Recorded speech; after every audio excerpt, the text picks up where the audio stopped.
I was under tremendous pressure to deliver a movie by August, and I had John and Danny. John, whose drug use was starting to get bad. It was really bad. And did you see it on Animal House? No, he was clean on Animal House. Okay, 100%. So clean. now he's like, it's... Well, now it's bad. And Danny, who I love, but Danny is kind of avoiding us, and we need the script.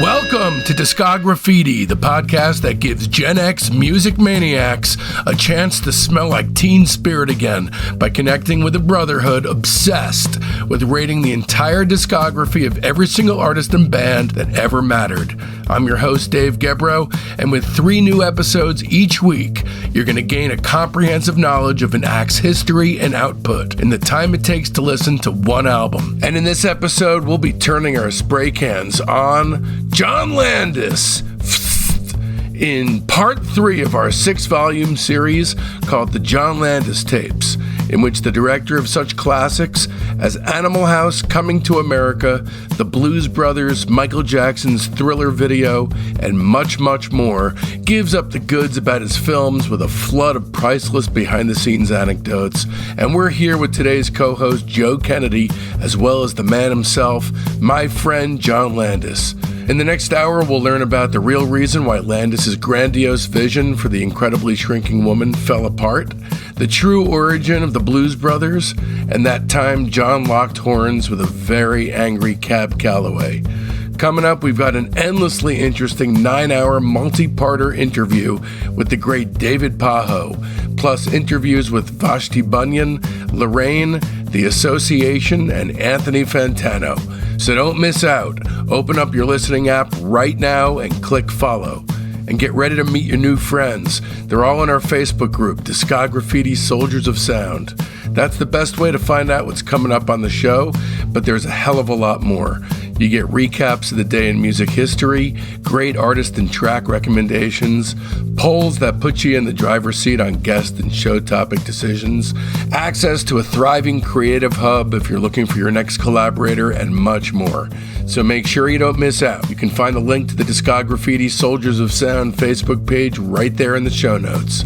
And away we go then with John Landis as we veer into yet another hugely successful portion of his career. This time, go big or go home, run rampant. Now you're a hot ticket. Animal House comes out, it's a big hit, and now you're in kind of this heady period. No, I spent a year preparing a movie I didn't make. Incredible Shrinking Woman. Incredible Shrinking Woman. Galaxy Glue, Galaxy Glue. Okay, that must be from the one that was made. It had nothing to do with mine. When I was working at Musso and Frank's, do you remember I waited on Lily Tomlin, and I called you and put you on the phone with her. It was the first time you had talked with her since then, I think. I don't remember that, but she's lovely. I really liked her. She's awesome. Yeah, I really liked her. But the movie we were making was very different than the movie that eventually got made. The only thing in that movie left over from me, the gorilla, was the gorilla. Of course, Rick Baker. What's up with you and primates? And he was. And he was called Sidney, who we named after Sid Sheinberg, and Henry Gibson as the doctor. They were left over. But they changed it a lot. She still went on the Merv Griffin show, but they changed it a lot. And we had big budget. It was almost like $16 million, which was huge then. And it was all special effects. We got amazing stuff to shoot in Washington, D.C. What happened with that? Why didn't that? Well, what happened was I was in pre-production. Deborah made some brilliant costumes. Deborah Nadoolman is John's wife. You met her what year? I know you married. I met her married in different. 1980. Yeah, we got married in We moved in 1975. Okay. So, but in any case, Deborah's brilliant and costume Deborah, designer. Brilliant costume designer. Raiders of the Lost Ark, Coming to America, a bunch of John's movies. I mean, anyway, Deborah did these costumes that as Lily was shrinking, the clothes, of course, got bigger and bigger until finally there was this whole sequence where she's wearing Barbie clothes. So it had the snaps, and even down to the fabrics, the weave got bigger. It was just fabulous. You want to know what happened to that? Was Lily and her partner Jane Wagner were making a movie with John Travolta called Moment by Moment. Yes. To give you an idea, John is coming off Saturday Night Fever, Urban Cowboy, and Grease. I mean, he was a superstar. And they made this movie. Which is garbage. It's not successful, and when it came out, it was such a disaster that it hurt John's career badly. It took him a long time to recover. And I'm called into Ned Tannen's office, and he said, John, you know your $17 or $16 million movie? Yeah. Well, it's got to be a $7 million movie. I said, Ned, I can't make it for that. And I'd spent a year. We built sets.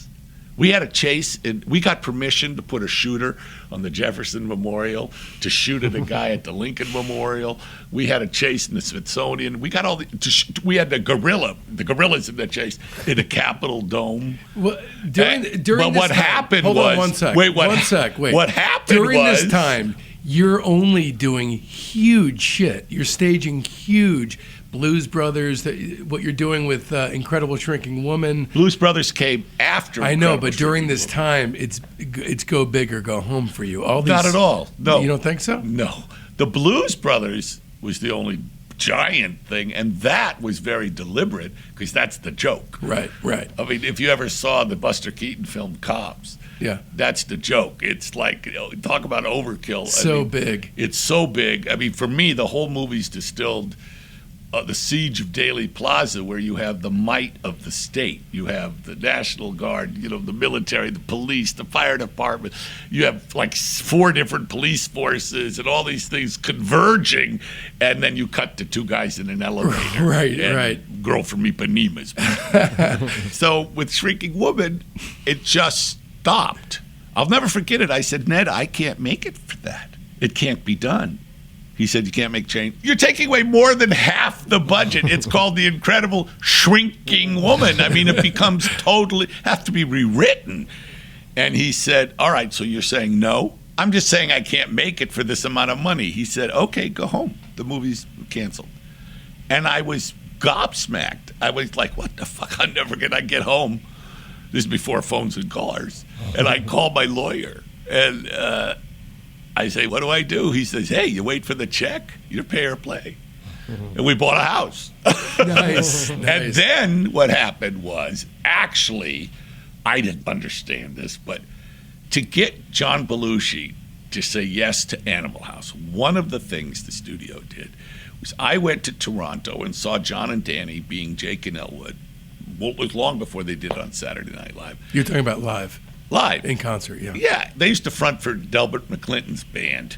They would play as Jake and Elwood, and it was Danny was always into it, and they sort of created these half-assed characters. And I said, there's a movie in these guys, and so John got very excited, and we made a deal with Universal that was basically a development deal that I think got him some money, got him and Danny some money and me some money.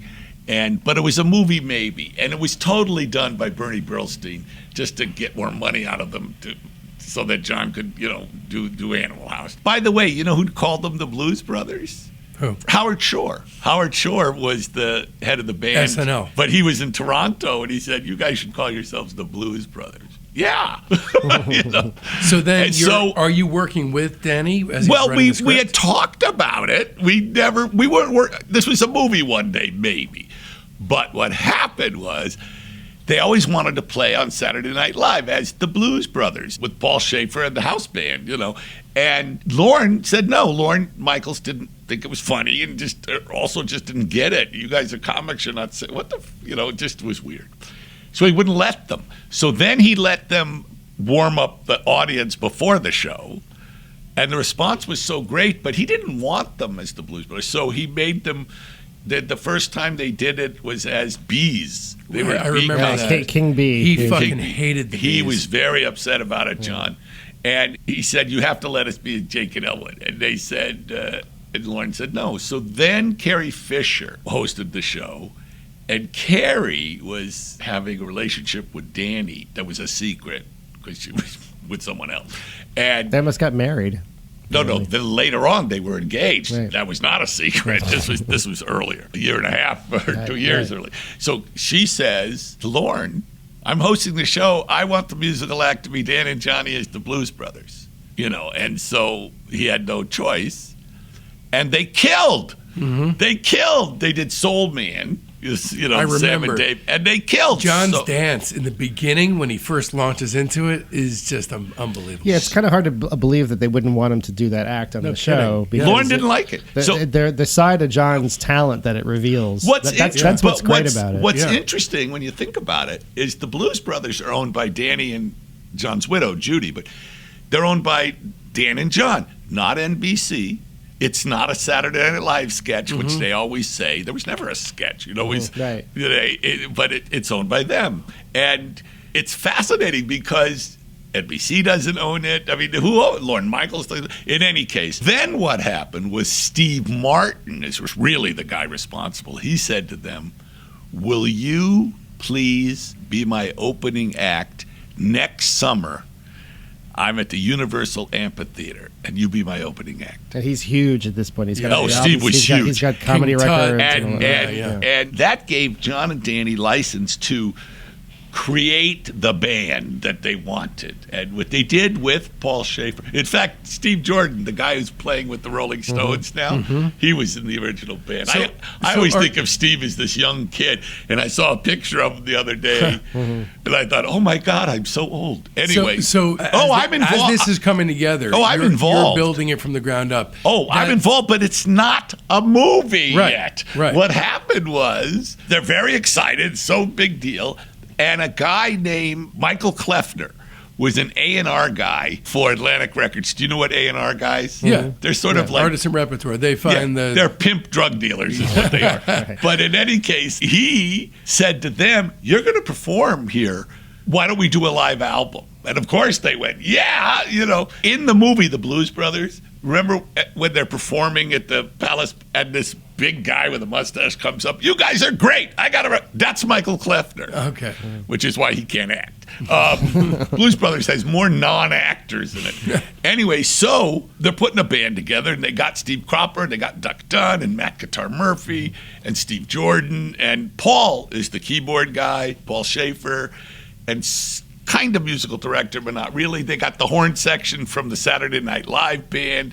So it's this amazing mix of Memphis and New York horns, and a wild group of really good musicians.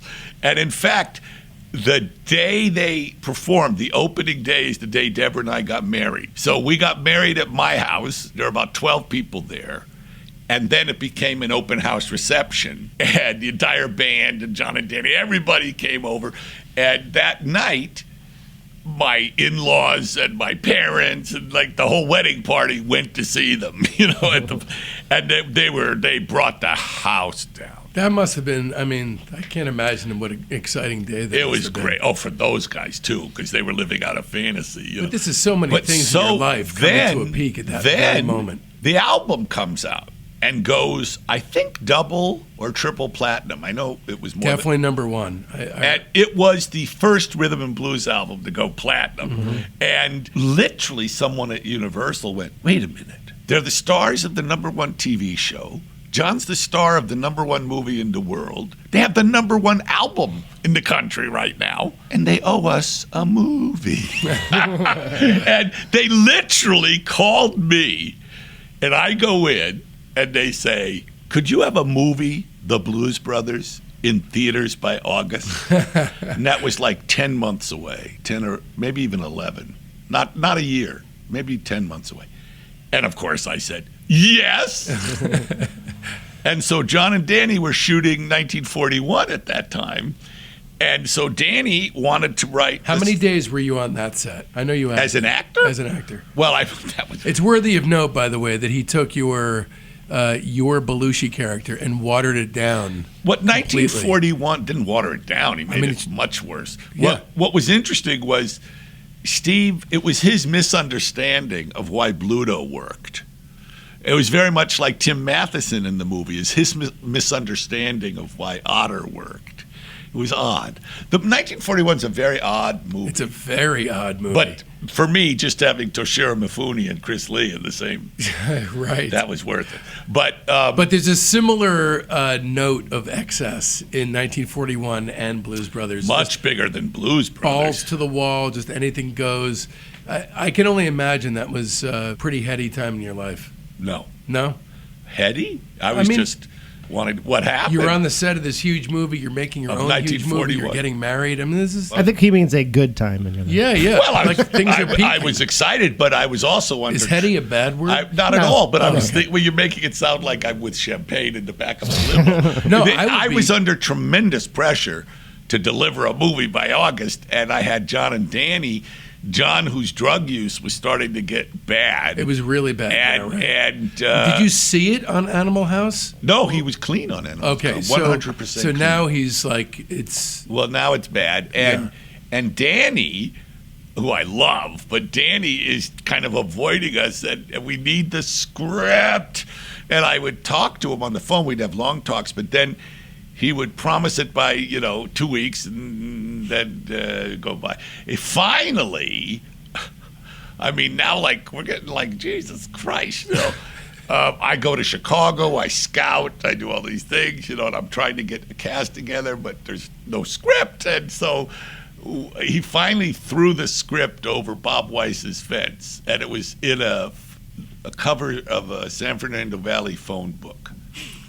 It was 300 something. It was 324 pages. I don't know, but it was, and it had brilliant stuff in it, but it was unshootable. The acts that were in the film, were they in the script? Some of them. Okay, so the film comes out. It's a huge hit. Although the not film immediately. you're making, you sort of. What happened was interesting. Was that it's not that simple, but the bottom line is and I realize I'm kind of like, whoa, that's unique. I've made 2 movies where the studio says, can you have this picture in theaters by August? One was Blues Brothers and the other was Coming to America. In both cases, there's a release date and no screenplay. And in both cases, I'm under a ticking clock. And in Coming to America was much less. I mean, it was like 7 months from the time they said yes to from the last day of principal photography to the day it opened in thousands of theaters was less than 3 weeks. It was like we were locked. We were we were cutting and scoring and mixing during principal photography. But That's Blues, amazing. It was nuts, But the Blues Brothers, Danny finally delivered a script that was unmanageable, and he wouldn't meet me. He had never written a script before, and he wouldn't meet me. When it finally shows up. And I walk him through it and explain, and he says, well, you just change it. I said, well, I can't. Danny, you mean rewrite it? Because I will, but, and he said, absolutely. So I rewrote it, and it's his stuff, but I rewrote. I mean, this is the typical thing where he has a line he wrote that's pure Aykroyd, which is, it's 106 miles to Chicago. We got a full tank of gas, half a pack of cigarettes. And I added, it's dark and we're wearing sunglasses. Hey lads and ladies, Dave Gebrow here. I abandoned my career and moved my family 3,000 miles to be able to focus exclusively on Discograffiti. And so if you're like me and enough is just never enough, then please visit patreon.com/Discograffiti and become one of our Patreon soldiers of sound. Discograffiti is an entirely listener-supported show, and it's also intended to be a 3 times a week music deep dive experience. So do us both a favor and consider giving it a shot. Trust me, I'm working hard for the money, so hard for it, honey. There's the main show on Friday, a Monday wildcard episode, which is either a soul-bearing interview with that week's special guest or an offshoot show like Queasy Listening and Rock Cousteau. And then on Wednesdays, there's the humdinger of them all, Discograffiti's The Private Press with Paul Major. You got nothing to lose. If you don't dig it after a month, you're refunded, no questions asked.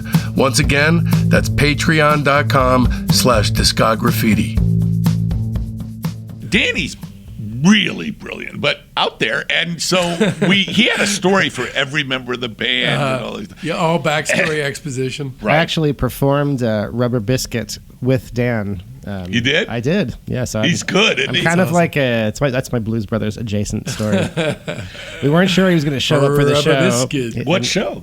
I was playing with Harper Simon, who's Paul Simon's son. We were playing at the now defunct Satellite, a.k.a. Spaceland, and he came and guested with us. And the whole thing was, is he going to show up? Is he going to make it? We rehearsed the tune. And then right as the set's over, we're like, okay, well, I guess we're done. And then he waves kind of in the corner. He was kind of shorter than I pictured. It's about like my height. Anyway, so then I rewrote it, then gave it back to him. And meanwhile, we're booking locations, we're hiring crew. I mean, it was nuts. And it was funny. I mean, Danny's very literal. So like he had the Bluesmobile. You think about Danny, he's a motorhead. I mean, he's really, a biker at heart, and he's about cars. Danny's idea of a good time is driving from Toronto to Los Angeles in 2 days. Which he does all the time. He drives across the country. I love that kind of shit. Anyway, they put together this dream band, and they had this successful album, and then the issue is, well, these guys, can they act? The answer is no, but So anyway, we're putting the cast together, and my favorite Blues Brothers story, because it's very typical of what we're doing, we would record the numbers, like in Chicago, at the, what's it called, the studio? Is it called? CRC, Chicago Recording Company? Chicago, Chicago, which was the old Chess Records. I'm not sure about that. I know there's a big studio there, CRC. I've been there a few times. It's very funky. Mm-hmm. Chicago, anyway. We would record there when the performer came in, and sometimes we'd already lay the tracks with the band, and then the performer would just, do it to the vocals. Mm-hmm. But like Aretha came in and heard her track and said, I don't like it. What's wrong, Aretha? Mm-hmm. Paul is like, what's wrong? And Robert Tischler was involved in producing. And we go, what's the issue? And she goes, I'd like to do it again. And so how she recorded that? She played the piano and did the number in the mic. I mean, it was great. But my favorite story about that, because most of that is pre-recorded and lip-sync, but often pre-recorded 2 days before. In terms of Cab Calloway, I chose Cab Calloway to play Curtis, and I love Cab Calloway. And Danny wanted someone like Muddy Waters, but Muddy Waters was not up to it. Mm-hmm. And in fact, Muddy was supposed to play with John Lee Hooker on Maxwell Street, but he got a cold. Mm. But he was older then, and I'm heartbroken he didn't do. Yeah. But anyway, I said, Cab is, he does concerts, I know, and so I fly to see him in Houston. I had a meeting, and he was very formal, very warm, but very formal. Fine, we're going to do Minnie the Moocher. So we find the original charts for Minnie the Moocher, 1920, whatever it was, and we lay that track. And Cab's coming in to Chicago. So this is actually months before we ended up shooting the number, like months, like 5 weeks, because before we go back to L.A. Mm-hmm. Cab comes in, and he's in, at that time he was like in his 70s or 80, and he comes in, and he's very friendly and everything, and then we play him the track. And he listens to it, and he goes, those charts are the same charts we did in 19 whatever. And I go, yeah. And he goes, well, what the fuck what is that? And I said, what do you mean? He said, that's the old Minnie the Moocher. And I said, what do you mean? It turned out that he had recorded a disco. Now remember, it's 1979. He had recorded a disco Minnie. And that's what he wanted to do in the movie. And I explained to him, over my dead body, he's doing a disco Minnie. And he said, he was furious. He said, I wouldn't have said yes to that goddamn movie. And he was angry. And he told me and told us, that he had done a mini rumba, a mini cha-cha, a mini twist. He's like Chubby Checker. All the dance crazes, but from the 20s, mini jitterbug, mini swing, and he had, by the way. So I said, well, I would like you to do this. So he's mad. He's really mad. But he says, I can't change your mind. I said, no, Cab, you cannot. And he goes into the little booth there with his mic. He holds the phone like this. And 1, 2, click, click, click. And he does it. Cut. How is that? And I said, well, truthfully, Cab, it wasn't great. Because it wasn't. It really wasn't great. It was half-hearted. And he said, his eyes narrow. It wasn't great. I said, no. What was it? Well, I have Cab Calloway. And I expect it to be like Cab Calloway. Great. What was that? Not great. He was so angry. And he looks at me like if looks could kill.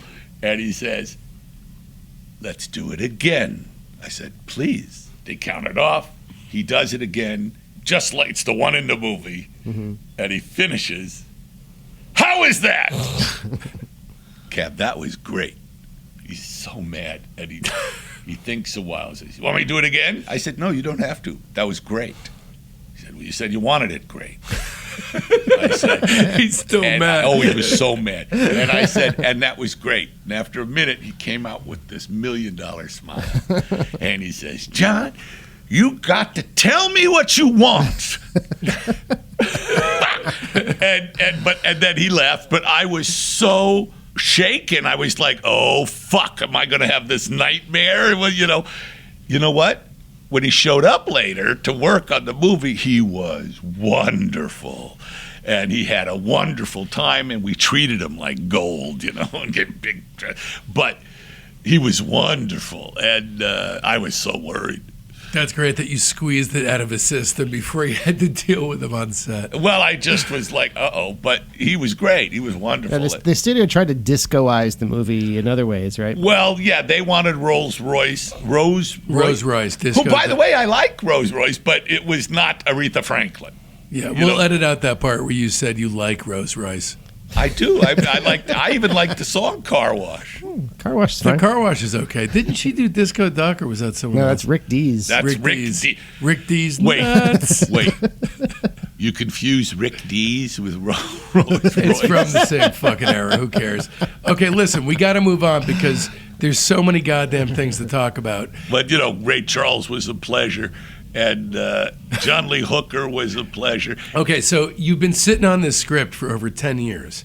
I'm guessing David Naughton is sort of an avatar of you, kind of wandering through Yugoslavia and Europe, and then you kind of layer project on? a lot. Well, it's script, inspired by that. Why did I make the movie Next? Well, no. We're talking about American Werewolf. American Werewolf. So what happened was. I felt very ill-treated by Universal, although, to be fair, it's sort of half and half. Because at that time... Let me explain, just as full disclosure. I've seen all your movies. American Werewolf is my favorite, and it was one of the most, and I've told you this, one of the most inspirational movies to me because tonally, you're spinning so many plates in that fucking movie, and you really, obviously, you'd been able to think about it for many years. The film I made, as opposed to the film I wrote, or not opposed, it's exactly word for word what I wrote 10 or 12 years before, whatever and it was also, before. this is the first movie you'd written in about 9 years? 10 years. Why? Well, Blues Brothers. You rewrote, but well, this is your Blues script. Brothers is about 70% Danny and 30% me. And this is all you. Yeah, this was all me. But what's interesting is that the only difference between what I wrote and what I shot was there used to be what were called cartoon cinemas all over London. There were like 8, 9, or 10 of them.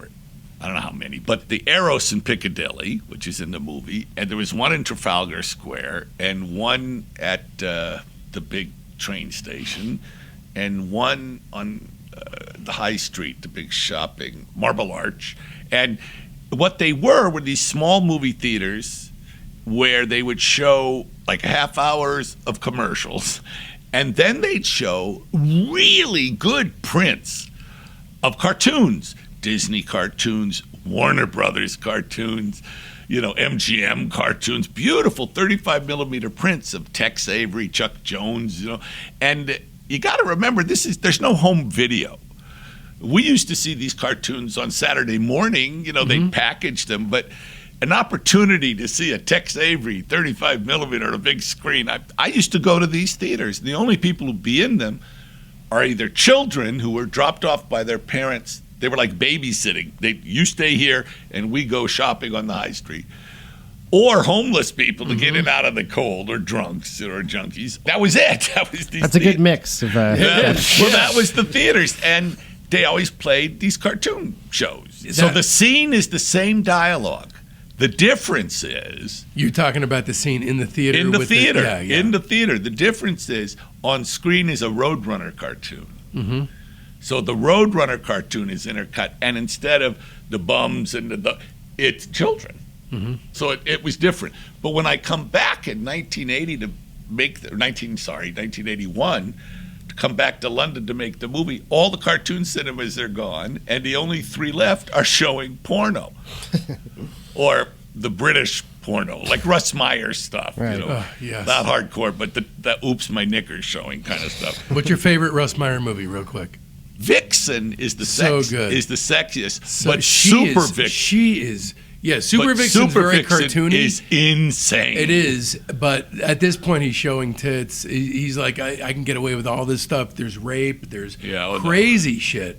But Vixen, Erica Gavin, is so hot. Yeah, she fucks her brother, the girlfriend, everybody. Yeah, it's crazy. I've seen everything. The Immoral Mr. T's, even. I've seen them all. I love Russ Meyer. Do you know Russ Meyer is in Amazon Women on the Moon? Yes, I do.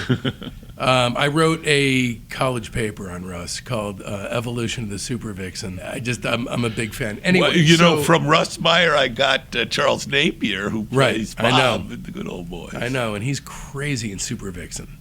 Oh, man, crazy. Yeah. He came up with the ad lib, and I said, yes, please, when he says, you look mighty funny eating corn on the cob with no fucking teeth.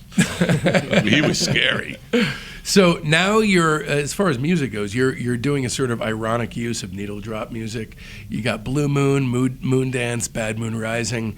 Again, that's a movie, Werewolf, that people don't talk about it, but that has a great score. Great score. By Elmer Bernstein. Mm-hmm. It's only 8 minutes, but it's a great score. Also, what's interesting is the opening music. When I think of the music, the part I think of is him running through the woods. That's a weird cue. But the opening music, I liked it so much that later on at the end, I just repeated that cue. Now, I told you this, you probably forgot. When my mom took me to see that movie when I was 9 years old, and my sister was 6. Inappropriate. I went to the theater. Well, she took me to see Fulci Zombie, too. Don't look at your watch. So don't look at your watch at all. Too late. No, take your watch off. It's too late. So, look, we're going through your life. This is a celebration of your existence. You can't turn your back on it. So, easily. We have more sandwiches coming. No. Yeah. So you have 20 minutes with me, and then we're done. How do we fast forward through all this? It's impossible. I'm sorry. You got to give me a little more time. All right, that about does it. A heartfelt Discograffiti thanks goes out to our graphic designer, TODD ZIMMER, my beautiful wife and son, Jen and Mason, Joe Kennedy, the mythological mensch himself, John Landis, Soldier of Sound, Corbin Betleon, my incredibly loyal fans, and especially the entire Patreon community, the Soldiers of Sound. I love every last one of you, and this show would not exist without you. But wait just a minute. This is just the entrance to the rabbit hole. No need to stop now, because we're on a roll. Join us as we descend down, down, down on Discograffiti's week-long Blues Brothers and Sisters deep dive. Another way to dive even deeper is to get thee directly to the first or second John Landis episodes, number 85 and number 89, wherein the director traces his steps that led to the making of his first feature, Schlock, and on into Kentucky Fried Movie and Animal House.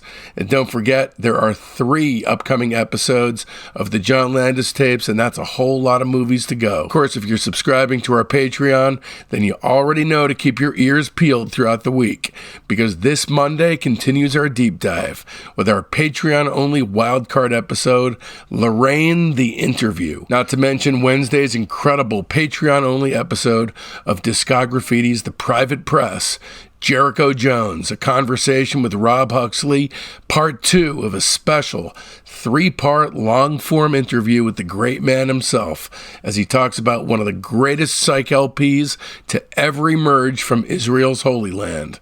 That's patreon.com/Discograffiti.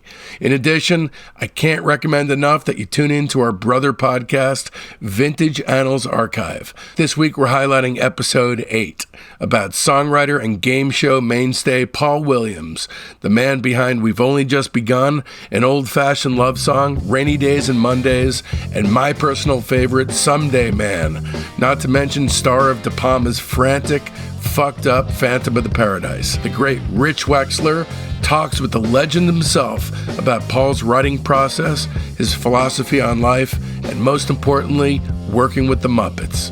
And of course, be sure to mark your calendars, because next Friday, May 5th, we're coming at you with part 4 of the John Landis tapes, including the making of the Thriller video and Coming to America. And so, from now till then, don't let our youth go to waste, lads and ladies. It's Discograffiti.